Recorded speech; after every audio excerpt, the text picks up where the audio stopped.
This morning on In the Community, I've got Marcie in the studio with VDOT. Good morning, Marcie. How you doing? I'm good. How are you doing? Good. So let's talk about why you're here with VDOT this morning. Well, we're here to provide you an update on what's been going on in the area and what's coming up. And what is going on? Oh, there's a lot of stuff going on. Lots and lots of stuff. We just recently did a whole bunch of work on I-95. That was finished up earlier this year. And we opened the Fredericksburg extension for the express lanes. That was a 10-mile extension. That's a lifesaver. I'm glad you enjoy it. I absolutely. Really am. I traveled up and down I-95 for the past 4 years, almost every day with my kids. And I would say that it has really improved the predictability on travel time. And that's been a fantastic thing. It's also opened up some commuting opportunities. So OmniRide comes down now. They used to only come down to about Staffordsboro area, but now they're coming all the way down to the Commonwealth Drive Park and Ride lot here in Spotsylvania County, as well as the Route 17 Park and Ride lot in Stafford and the Courthouse Road Park and Ride lot in Stafford. So that gives folks a lot more options on how they're going to get to Northern Virginia, and it's not just drive, in the single lane car or slug or find commuters. You can get on the bus, and that helps greatly with the commuting and reduces the number of vehicles on I-95, which is our goal. So looking ahead to the future, what other projects do you have going on? Well, we have a project down on 126, exit 126, Massaponax. We have a lot under construction there right now, but we have another project coming up that's actually going to help the interstate. And that is going to provide 6 lanes under the I-95 bridge. So 3 lanes northbound Route 1, 3 lanes southbound Route 1. And that will allow us to have double left turn lanes to turn onto I-95 southbound and to turn onto I-95 northbound. So you may drive through there a lot based on where the studio is located, and you know that it backs up. Especially getting on I-95 northbound backs up a lot. So once the project is done, there'll be dual left turn lanes, so 2 vehicles at a time can turn left, and then, of course, the receiving lanes up on I-95. So the acceleration lane will be a whole lot longer. It'll go all the way up to about Courthouse Road in Spotsylvania County, so you'll have more time to merge in. And we think that will greatly improve a lot of the backups that occur now right at 126. The backups used to occur northbound I-95 at Route 3. And because we finished the Rappahannock River Crossing project earlier this year, that delay and that congestion is gone because we separated and we have the local lanes coming in and then the through lanes. So now the backup, if you notice, is at 126. Right, so it just kind of moves down. So we have a project already slated. Like I said, we've already awarded it to the contractor. It should start next year and then be finished, I believe, in 26 or 27. So it's a couple years of construction, but then that project will help alleviate the congestion here at exit 126. So are there specific times construction's being done where people can avoid the construction, or is it basically all over the place different times? So we try to not only construct at night, but we try to be sensitive to the area where the construction project is. So I-95, for example, Route 1, Route 3, when you get up into Stafford, 17, 610, we know those are very heavy commuter routes. And they're also very heavily used on the weekends. So we do all our work on those routes at night. Nice. When the traffic is a whole lot less. So during the day, we try not to interrupt the flow, especially during the rush hours. However, when we have things like resurfacing roads, and if they're out like in the rural areas, that's all done during the day because that helps get a better price from our contractors. And then we don't want to work in your subdivision at night. You probably would not appreciate that. Right. Because then you couldn't get any sleep. So we do look at what is the route, what is the makeup of the businesses, residential, and we make decisions as to, based on traffic, when the best time to do the work is. Yeah, I've noticed that there's not a lot of construction being done like on a 5 o'clock on a Friday, headed south. So that's good. That's great. Yes, we feel that would be very bad for us politically if we were out there when everybody else was trying to get where they need to go. So if somebody sees something on the road that needs to be fixed, what's the best way to reach out to VDOT? So VDOT has a 24-hour-a-day, 7-day-a-week customer service center, and that phone number is 1-800-4ROAD. So that's 1-800-FOR. ROAD. You can call at any point in time and report, stop sign down, pothole, a deceased animal that's in the roadway, flooding, whatever it is. We also have an online request that you can submit at my.vdot.virginia.gov, and that'll give you a tracking number, and you can kind of keep up with, if you're a frequent caller, and we have several of those that we really appreciate, you can keep up with what you've called in and where it is. Our goal is, when we do receive a request or a call, of course, we look at it to see if it's an emergency, like a stop sign down, and then we dispatch people immediately. But if it's just a question, or you're talking about you have water in your front ditch, we send people out, they take a look, and we typically get back with you in about 10 days. Not necessarily do the work in 10 days, but we try to touch base to let you know we've scheduled it, or, whatever the answer is going to be within 10 days. So that helps everybody help us, honestly, because, we've only got 500 plus employees in this district, and we can't be everywhere. We have 14 counties in the district, so we rely on the 500,000 people that live in the district to really tell us what's going on. So, if you see something, we definitely need you to say something. We need you to call it in, put in a work request, and we'll take care of it. And that call, and that goes for debris in the middle of 95 too, because I've seen people stupidly pull over to the side of the road and want to remove that themselves. Yes, which is pretty dangerous. We do not want them doing that. That is super dangerous. Now, we do have our Safety Service Patrol, and that does ride up and down all our interstates across the state, and it's their job, actually, to help stranded motorists, but also to help provide debris removal. So if they can get it safely, by getting out of their truck, because they have an arrow board and messages and all that kind of stuff they can put on their truck, they'll do that. Sometimes they'll double up. One guy will get out and get it while the other guy protects. But we definitely do not want citizens to stop on the interstate, get out, and try to help us, because we do not want them injured. So if somebody does see something, should they be calling VDOT or 911? Like, let's say big rig lost its tire. So we have pound 77, which goes directly usually to state police, and then they can help dispatch to get something like that. So 911 is really more for medical emergencies or other emergencies, crime, things like that. We try to keep the roadway stuff, more off of the 911, the fire and rescue folks, and more with state police or VDOT. So the the pound 77, or the 1-800-4ROAD number. Nice.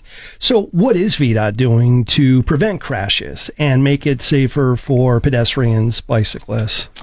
So every year, VDOT, our traffic engineering office, they identify the top 100 intersections in the Fredericksburg district. So there's 9 districts in VDOT. Each district does this.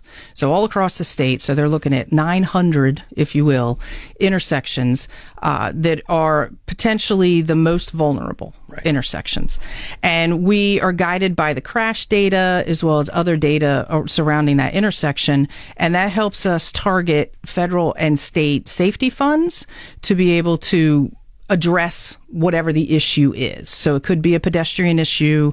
It could be there's a lot of crashes and we have to kind of do a safety improvement project in the intersection to help people avoid some of those movements, and guide them where they need to be as safely as we can get them. We also do systemic improvements, safety improvements, and those are done on all the roads throughout Virginia. Some of the ones that we focused on are the bright yellow backplates on traffic signals. You may see them like at night where they really reflect back at you. And most people would look at that and think, well, what is that doing? That is actually has resulted in a 15% crash reduction at intersections. So, you may not think it's much, but it actually is. We have increased the use of curve warning signs on our rural roads to warn drivers that there's a change in the roadway direction. And that has resulted in up to a 40% crash reduction because, you need to know what's coming ahead, especially at night. We also have been putting in centerline and edgeline rumble strips. So those little things that kind of go brrr when you drive over them, either on the center line or the edge line. And they provide, the audible and the physical vibration that alerts a driver to make sure they're staying in their travel lane. So, some vehicles have that feature, but not all vehicles. And I would probably say not the majority of vehicles that are on the road. So we're helping out with that a little bit. And they're preventing head-on crashes and then the run-off-the-road crashes that people tend to do. And we're calling that the sound of safety. Sound of safety. You really do hear that. I know it jolts me when I kind of veer off a little bit.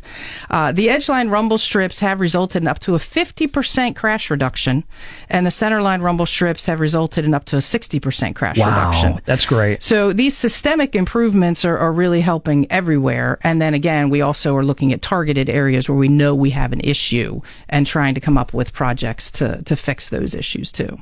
So if somebody's looking to head out of town, it's a holiday weekend, what are the best times to drive on 95? Well, that just sort of depends. Now, I'll say for Thanksgiving, because that is the same day, it's always a Thursday in November, we have actually an online map that shows what the traffic congestion is going to be based on the day. And I believe that starts maybe the Friday before Thanksgiving, and it runs all the way through, I think, the Monday after Thanksgiving. So you can go on and pick your day. Oh, nice. And then look to see how red is it, or is it green, or is it yellow type of thing. But typically, the Tuesday before Thanksgiving is the heaviest, and then, of course, the Sunday after Thanksgiving. But we have found recently that is spreading out. It's really starting that Friday before Thanksgiving for that particular holiday. Why do you think that is? I think people are trying to avoid the congestion and the traffic. And I think, honestly, that people just want to spend more time with their family and friends. And, a lot of schools are letting out the entire week now. So that gives families more opportunity to travel and go a little bit further, too. When it was just, a couple days, I think people stayed a little bit closer to home. So then for other holidays, we don't necessarily have that predictive model because other holidays aren't necessarily the same every time. But typically the day before a holiday and the day after a holiday, and then if it's on the weekend, you kind of break that out a little further, are not the best times to travel. Right. I always suggest just getting up early. Get up early, get up like 4 or 5 before everybody hits the road, and you'll be good for a couple hours. Yes, and you should be, because the holidays, we also lift the lane closures. Right. So we typically aren't doing road work right before and right after a holiday because we know that congestion is more prevalent. So we do lift the lane closure. So you could do that. You can leave very, very early in the morning or, drive overnight, and you should not hit a bunch of work zones. I noticed a lot going on in the Massaponax area. What's up with that? So we do have a lot under construction in the Massaponax area, and that is really because Spotsylvania County was lucky enough to get the Veterans Administration health clinic that is right up here on Route 1, just north of the Massaponax area. And so I believe that's supposed to open maybe later this year. But with all that traffic of all the veterans coming in, it really had us take a look at the area and what projects needed to happen. So while we're not going to open all our projects by the time the clinic opens, unfortunately, in a few years, traffic should be flowing very well around there. So currently under construction, we have work on Route 1 at the 126 interchange. And, I talked about a future project a few minutes ago that is coming, and that is on top of this existing project. So the project right now is actually adding 2 free flow lanes from I-95 southbound. And, you may know that backs up a lot. The 126 interchange backs up a lot. That's because there's more cars actually getting off at 126 onto Route 1 than there is going straight through down toward Richmond, believe it or not. So this project that's currently under construction will allow for 2 free flow lanes. So as you come down that ramp, you just keep on going to Route 1 southbound. You won't have to stop at a traffic light or anything. And then it's also providing 2 lanes that will turn onto South Point Parkway, because a lot of people do cut up South Point Parkway either to go shopping or because they live off of Courthouse Road or some other areas in Spotsylvania County. And that project is about $16 million, and it will be finished in August of 2025. Some other things going on on in this particular area is the Harrison Road widening. That's actually over near Route 3, near the giant shopping center, the Harrison Road Shopping Center. That's one little piece of Harrison Road that isn't 4 lanes. It's a very small piece, but it's also a very expensive piece. So that project's about $11 million, and that project is getting started in September. And that'll take until about late summer of 2026 to do that project. And then if you go a little bit further south, we have the Thornburg exit, which is exit 118.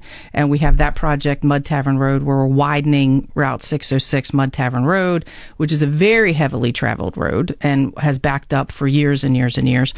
Between 95 and Route 1, we're widening that to 4 lanes. And that has, a little sister project with it that's building like a parallel road just north of it. It'll have a couple roundabouts. We got to talk about that too. The roundabouts. Yeah. Okay. I personally love them. I know some people are freaked out about them, but I think they make driving so much better. I agree with you. I definitely agree with you. They are very different than the old traffic circle from the 50s and 60s. The roundabouts, are newly designed. The traffic control in them is a little bit different. We do have about 285 roundabouts in the state of Virginia, and there are more to come. We just finished a mini roundabout, Lees Hill Road, out off of Route 17. And that was because the intersection, it didn't qualify for a signal, and it's very close to Route 17. And the mini roundabout really facilitates the safety of that that intersection. And we're actually building right now a modular roundabout up in Stafford County at Banksford Parkway and Celebrate Virginia Parkway.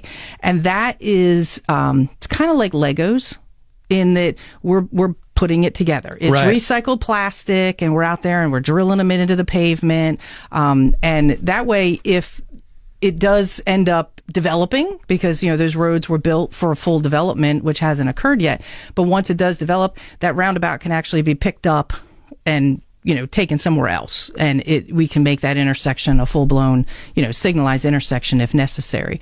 But the modular roundabout's really going to help up there because we have had some accidents. And so the roundabouts are great because they slow the traffic down going into it. Well, you do get a lot of people who don't know how to drive in a roundabout, and it can slow things down a little. But not as much as a traffic signal. That's true. Because if you have to stop at a traffic light, you're pretty much going to be stopped there for 2 minutes. And I did notice, am I crazy with this, but are there more flashing yellow arrow lights? Yes. I love it. Yes. So it used to be the left turn yield on green ball. Right. Was kind of what the sign said. And we switched them all out because we found out that people understood and it was safer if it was a flashing yellow, because people know that, with yellow, you're supposed to slow down. Right. So we over the last several years, we traded a lot of those green balls out for the flashing yellow arrows. And we have seen a decrease in accidents. I don't have that number with me at this point in time. But then sometimes they don't work everywhere. So we actually just converted one to a flashing red arrow on Route 3 at Orange Plank Road, because the flashing yellow, we were still having accidents at that intersection. Oh, wow. So you can kind of do one or the other, but you are correct in that, yes, we switched a whole bunch of them out over the last several years. And I feel like with the yellow flashing lights, there's a lot less congestion because people feel free to go. And I don't know if that makes sense. No, it does, because if it's just a red light and you have to wait for just your turn to go, until it goes green, yes, then there's a lot more backups on the road. So this is helping congestion a lot when people are allowed to free flow around once, the coast is clear. Yeah, I personally think it's one of the best things that's happened in Fredericksburg because traffic was getting bad. Yeah, and some of the projects we have that are going to help us with congestion in the future, we have a project on Route 1 at Fall Hill Avenue and at Princess Anne Road. We're going to add turn lanes. Oh, nice. Really to both of those, extend turn lanes and add turn lanes, because, Fall Hill Avenue, Route 1 is a congested area. And if the turning movements could be off on their own, then that helps the through traffic move through. And as you know, 95, Route 1, they're the only 2 roads we have, north and south. So if something's going on 95, people are going over to Route 1. Right. And it usually just chokes up the city as well as Stafford County, Lower Stafford County, and Upper Spotsylvania County. So, we've got those 2 projects that are coming up. Another big project that's still several years off is we're going to have to rehab the Falmouth Bridge over the Rappahannock River.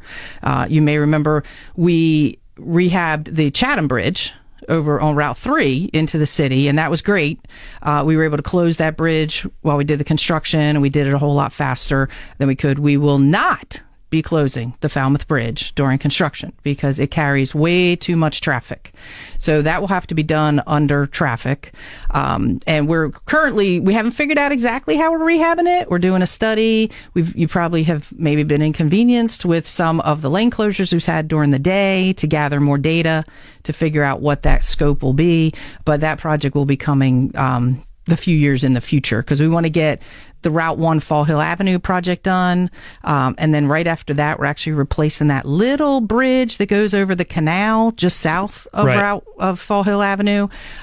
So we want to get those two projects done before we do Falmouth because we don't want to have it just, 2 miles of construction right there on Route 1 would just decimate the city. So we have to time them out too. And before we wrap up here, let's talk a little bit about the snow and the driving on the snow and what VDOT's got to deal with. Well, the snow, for VDOT, snow is all year long. We prepare for snow all year long. So, right now it's the fall. We're holding a series of what we call dress rehearsals. So we actually put our guys in the trucks. We put the plows on the trucks. We put the spreaders on the trucks, everything on there. And they drive their routes that they're assigned to look at it in the beautiful weather to see, are there any obstacles out there that are going to be in my way during snow? Because a lot of times you can't see what's coming up in front of you. So we're doing that right now, as well as we're providing training. We have a snow simulator. So it's like a video game that you can sit in and you drive in snow conditions. So that helps the guys kind of brush up on their skills before they actually have to get out there, as well as other training, because actually all 500 plus employees have to work during the snow, whether it's tracking the trucks, paying the bills, following some of the hired trucks, or actually pushing the snow. So it's a full-time, 100% people working during snow season. So we're restocking all of our salt and our sand supplies. We're actually building new salt buildings up at the Route 17 Park and Ride lot in Stafford County, the back part of the lot that nobody really used. We're putting in about 14,000 tons of salt, and that's going to help us with the additional lanes that we put on I-95. But when it does snow, we would like all the drivers to please watch the forecast, listen to your weathermen, follow the news, all your weather sources, check our 511 system for road conditions along your entire route, because we know it may not be snowing here, but it may be snowing up in D.C. So check your entire route. Be prepared to adjust your travel, delay your trip for safety if necessary. Road conditions may be much more severe along your route than they are outside your door. Give our crews time to clear the road and put down the treatment materials. Keep the roads clear for those who absolutely must be out, which is our emergency responders, our hospital staff, and for our plow drivers. One thing I noticed, I'm from New York, so I learned how to drive on snow and ice, and I'm pretty comfortable driving on it. I think a lot of people who come from the north, who know how to drive on it, forget, a lot of people in this area didn't grow up driving on it, and they'll fly by you. And I've seen them scare people. And, you don't want some little old lady driving off the side of the road because you freaked her out. Yes. I think that's really important to mention. It really is important. I'm from New Jersey, so I also learned how to drive on snow, and it is much different down here. But, for the people who are from the South, they just don't get it that often. Yeah. And, we Northerners need to understand that, and we need to make sure that we're being safe for everyone, because there's a lot of new drivers out there. My sons are just learned how to drive, and we haven't had a snow since they've been driving, so I haven't been able to teach them how to drive on the snow. So you never know who's in the car next to you, in front of you, behind you, or what their skills are. So you really need to slow down. And with the advent, or not the advent, I guess we're way into the use of SUVs. I learned to drive. SUVs didn't exist, really. It was a truck or a car. With the SUVs, everybody feels overconfident, too, because they're all-wheel drive or they're four-wheel drive. And on ice, that's not helping you at all. You're still ending up in that ditch. So, it's just slow down. Nothing is worth getting injured or killed for. Nothing is that important. Not getting to work, not, getting to the grocery store, not getting to the movies. Just slow down and be careful when it comes to driving in bad weather. Marcie, I want to thank you for coming in this morning. And it sounds like there's some exciting things happening with VDOT. There are great things happening with VDOT. I encourage everybody to go to our website, and you can see all the projects we're doing on the Fredericksburg project page, everything that's upcoming and everything that's under construction.